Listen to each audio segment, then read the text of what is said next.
Part 1. The Mirror of Truth. Failure isn't the opposite of success.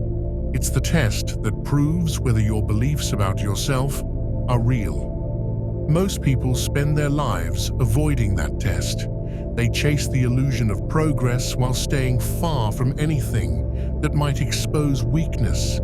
But exposure is the only path to evolution. Failure is a mirror.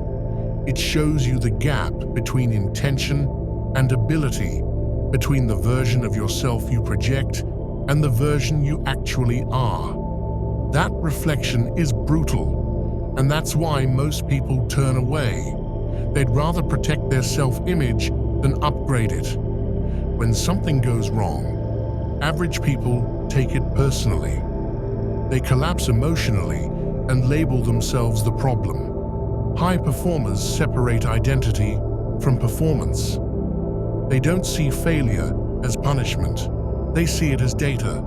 Every mistake reveals a variable that needs refinement. The gym is the simplest metaphor. You grow when you hit your limit. The final rep, the point of failure, that's where adaptation begins.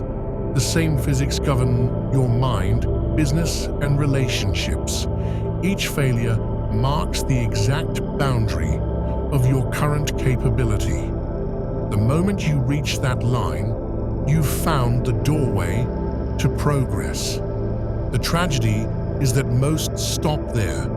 They confuse discomfort with danger, feedback with rejection. They call it "not for me" when it was actually not yet. Success demands you step past that line again and again until it bends. The people who rise the fastest aren't those who avoid mistakes. They're those who recover without ego. They don't dramatize failure. They dissect it. They treat it like engineers treat malfunction. Identify, adjust, move forward. Neutral, mechanical, relentless. There's an old man who once said, "I love walking more than I fear falling." That's the code. Progress isn't found in avoiding pain. It's found in loving growth more than comfort. The moment you understand that, failure loses its power to humiliate you. So stop fearing the mirror. Look into it. Study it. Because every crack in that reflection isn't proof that you're broken. It's proof that you're real. Part 2. Identity collapse. Failure doesn't just test what you can do, it tests who you think you are. When something you've built falls apart, a business, a plan, a version of yourself, the pain isn't just situational, it's existential. It tears through your identity, forcing you to confront the truth that maybe you weren't as strong, as smart, or as prepared as you believed. Most people can't handle that collapse. They confuse the destruction of ego with the destruction of self. So instead of analyzing the loss, they protect the illusion.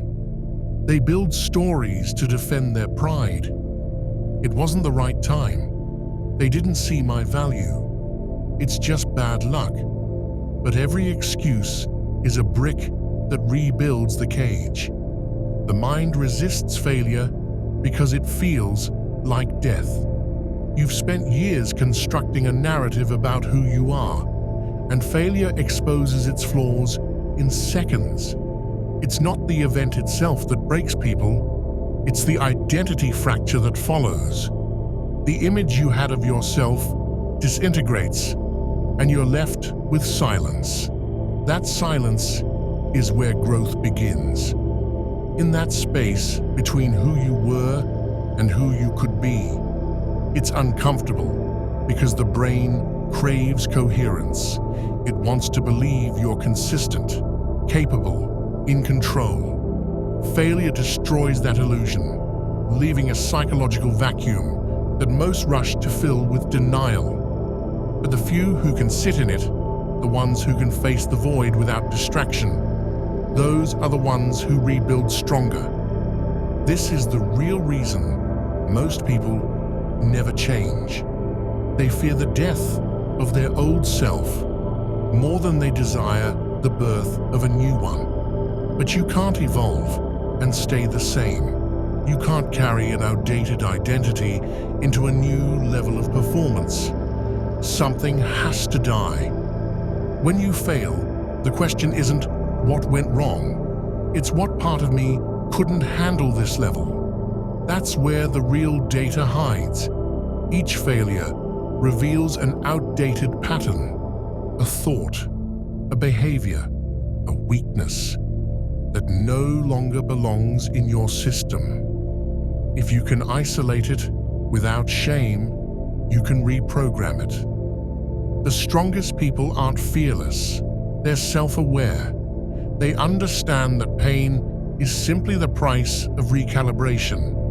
Every time something breaks, they don't say, "I'm finished." They say, "That version of me is finished." And that's how they evolve, not by avoiding the collapse, but by using it. Part 3. Emotional physics. Every emotion carries information. Pain, shame, frustration, they're not punishments, they're messages. Yet most people misread them, reacting instead of analyzing. When you fail, emotion becomes the raw data of your psychology. It tells you exactly how you process defeat, where you hide from reality, and what level of pressure you're built to handle. Failure exposes your internal physics, the cause and effect of your reactions. For example, when you lose, do you attack yourself or the situation? Do you detach or double down? Your answers reveal the architecture of your emotional conditioning. Most people never study it, so they repeat the same behavioral cycle until it defines their entire life. The reason failure feels heavy is because your brain translates it as threat. Evolution wired you to survive, not to self-analyze. The moment something fails, the nervous system triggers protection. Fight, flight, or freeze. That's why logic disappears and emotion takes over. The body floods with cortisol, your focus narrows, and your perception collapses into tunnel vision. You stop thinking, start defending. But there's a higher level of awareness. The elite know how to separate sensation from story. They let emotion move through them without assigning meaning to it. They observe the data before reacting. That's the difference between emotional intelligence and emotional impulsiveness. Think about how a great boxer handles pain. Every punch that lands isn't a reason to panic. It's feedback on timing, distance, and defense. The same law applies to failure. Every emotional impact gives you coordinates for your next move. Ignore them, and you repeat history. Read them, and you evolve. The goal isn't to eliminate emotion. It's to master its signal. Anger means there's still ego attached. Fear means you're stepping into growth. Regret means your standards are rising. Every feeling, no matter how dark, can be translated into direction if you're disciplined enough to decode it. The problem is that most people numb instead of notice. They escape with distraction, substances, or false optimism. They'd rather silence the feedback than face it. But what you suppress, you store. And every avoided emotion becomes future sabotage. Control isn't calmness, it's comprehension. When you understand what your reactions are trying to tell you, failure becomes a teacher instead of a trigger. You stop fearing emotion and start using it like a compass. So when you fail, don't run from the feeling. Hold it, study it, because emotion is physics. It's energy that wants direction, and your ability to redirect that energy decides whether you rise or repeat. Part 4. The Data of Defeat. Every failure carries data, but only the disciplined ever extract it. Most people are so focused on the sting that they never study the structure. They chase emotional relief instead of information. That's why their patterns repeat. Same mistakes, different circumstances. If you treat failure as a random event, you stay powerless. If you treat it as data, you gain control. Every result you get is feedback from reality, not a verdict, but a measurement. The difference between amateurs and professionals is simple.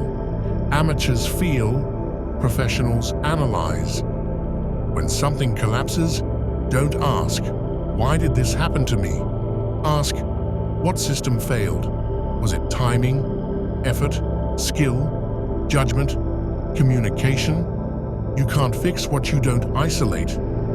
Every failure is a map, a set of coordinates showing exactly where your blind spots live. The elite collect those coordinates obsessively. They document, review, refine. They know the fastest way to mastery is through iteration.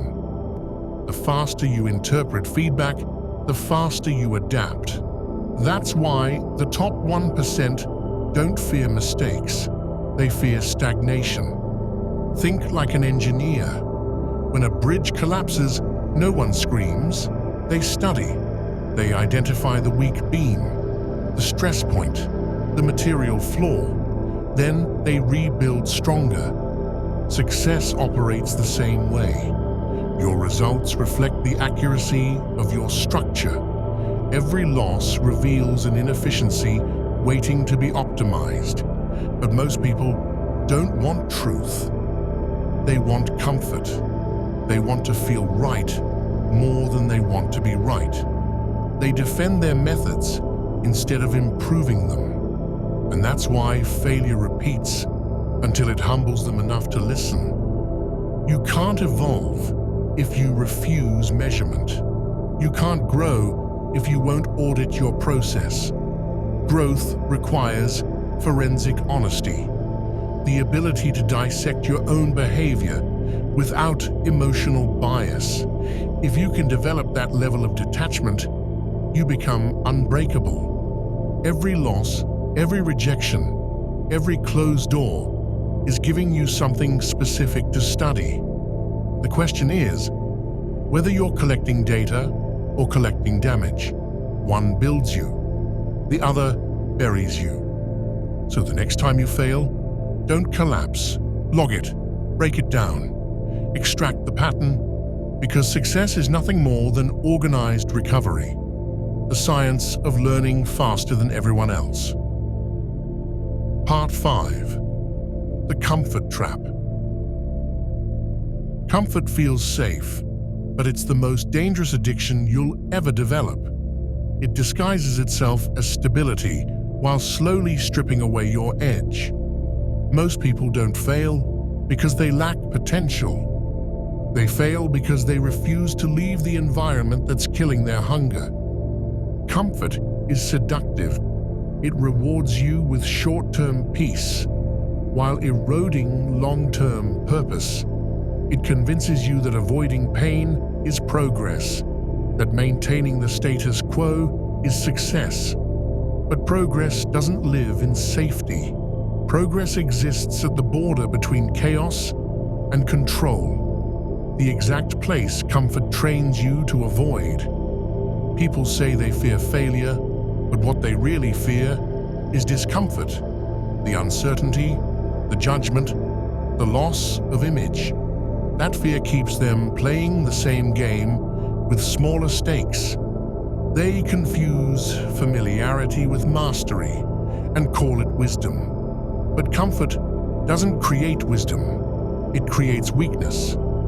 Every time you choose comfort over challenge, you reinforce mediocrity. You shrink the part of you that's capable of handling pressure. The longer you stay in that zone, the softer your instincts become. You start rationalizing stagnation as peace. You call it balance. You call it waiting for the right time. But deep down, you know you've settled. Failure is supposed to be your compass. It points you toward growth. Comfort breaks that compass. It makes you allergic to risk, even when risk is the only path to expansion. It's a psychological trap that trades your potential for predictability.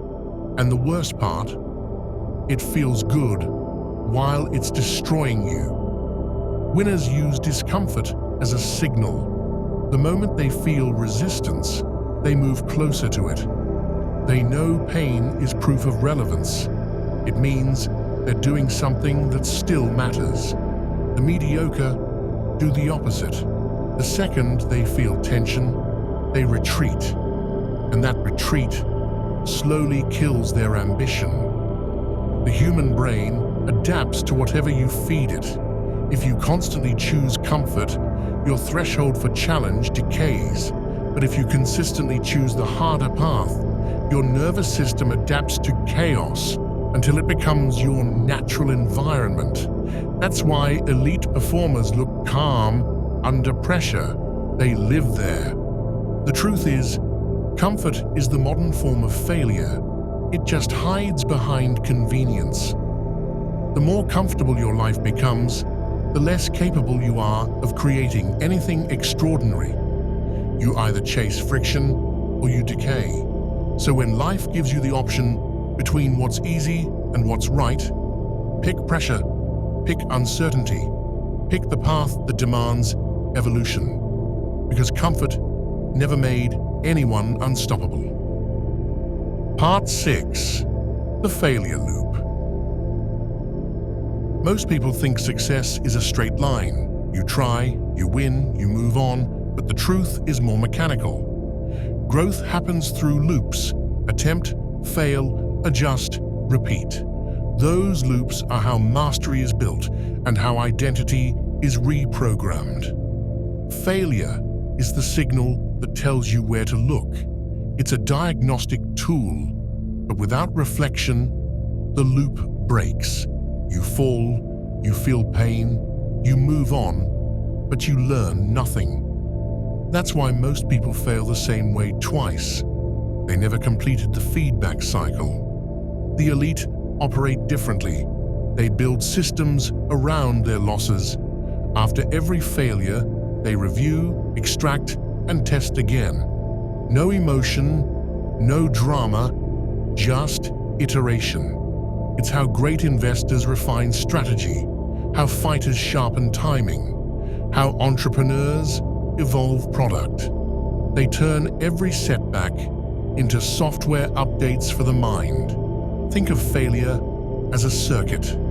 If you don't close the loop, energy leaks, motivation fades, confidence drains, momentum dies. But when you close it, the energy compounds.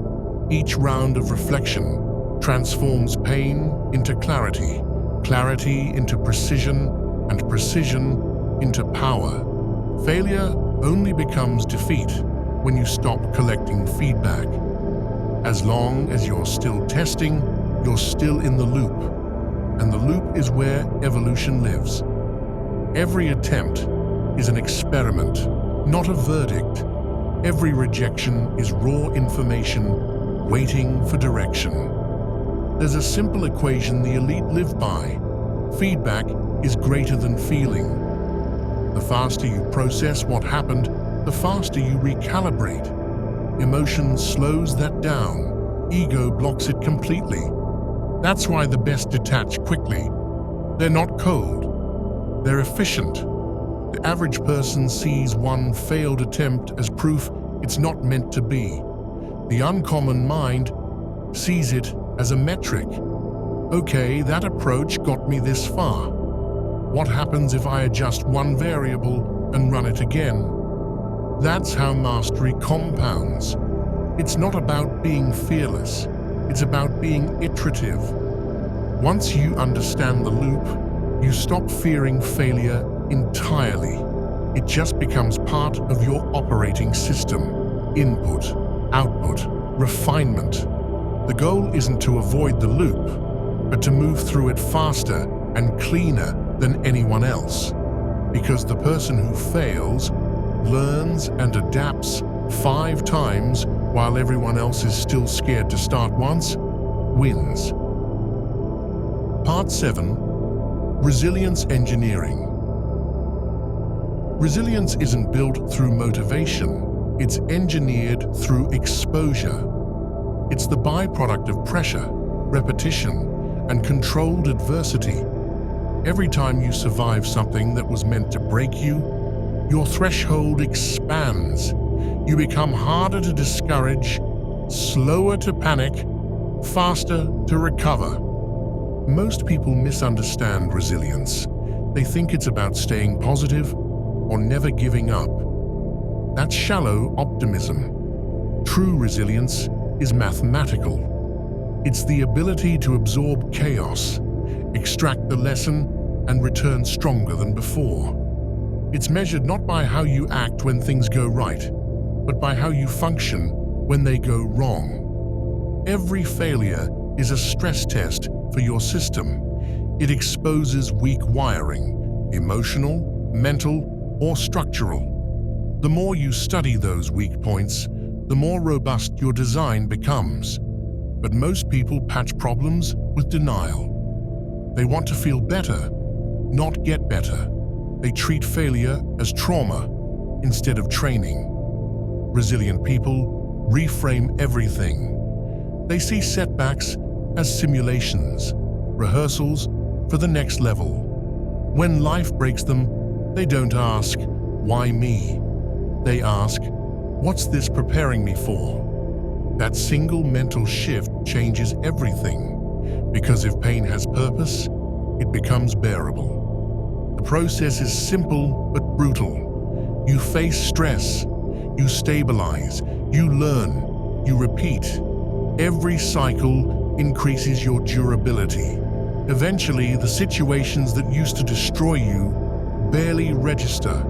You adapt faster than life can hit you. That's when resilience turns into power. Look at anyone who's built something monumental: athlete, founder, soldier, artist. They've all engineered resilience through sustained exposure to risk. They didn't build confidence from comfort. They built it from recovery. Their calm isn't natural. It's earned through friction. Resilience isn't built in comfort. It's built in the aftermath, when you're bleeding mentally, but still choose discipline over despair. It's built when you still move, even when you don't feel like it. That's what rewires the brain for strength. Action through fatigue. Most people collapse at the first sign of pressure because they've never trained for it. They've built soft systems and call it self-care. But resilience is a currency. The rarer it gets, the more valuable it becomes. So engineer it. Seek resistance on purpose. Increase exposure. Recover. Repeat. Because the stronger your tolerance for failure becomes, the more unstoppable your success will be. Part 8. The Rebirth. Failure at its core is transformation disguised as loss. Every time something collapses, something inside you is forced to evolve. The person who began the journey is never the same one who finishes it.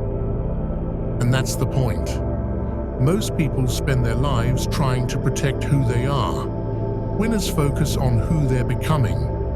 They treat failure as the metamorphosis, the friction that burns away weakness, delusion, and dependency until only capability remains.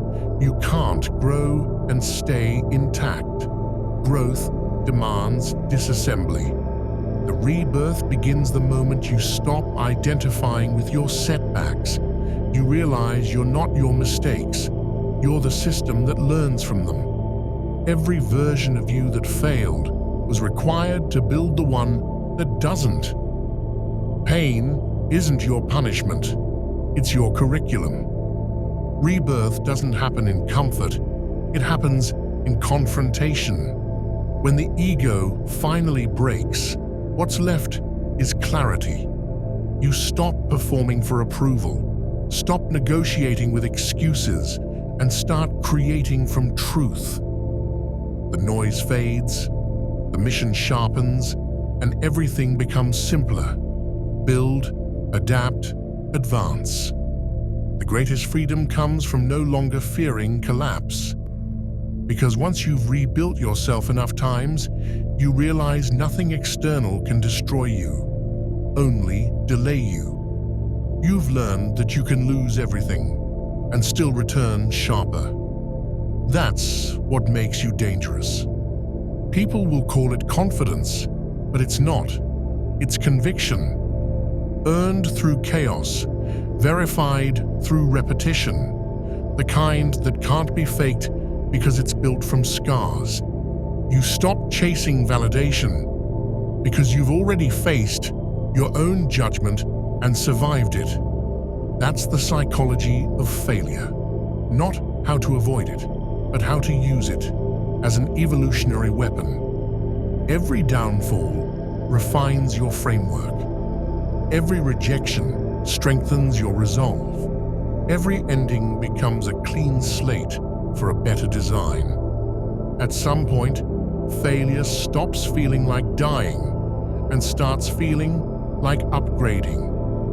You begin to crave the process, not the comfort, because the real goal was never perfection. It was becoming someone who can handle anything. That's the rebirth. When you stop fearing the fire and start walking through it on purpose.